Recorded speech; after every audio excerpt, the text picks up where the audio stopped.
Dalam rangka memperingati Hari Kemerdekaan Republik Indonesia ke-77 tahun 2022, Polda Gorontalo menyelenggarakan gebyar vaksinasi gratis. Di antaranya vaksinasi 1 dan 2 serta booster dengan jenis vaksin Sinovac, Moderna, AstraZeneca, dan Pfizer yang akan diselenggarakan pada tanggal 9 Agustus tahun 2022, jam 8 WITA, bertempat di halaman Mapolda Gorontalo.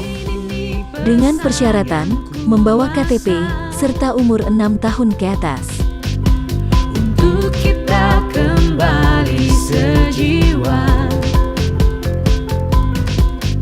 Ayo, datang ke Polda Gorontalo. Lindungi diri dan keluarga Anda dengan vaksin COVID-19.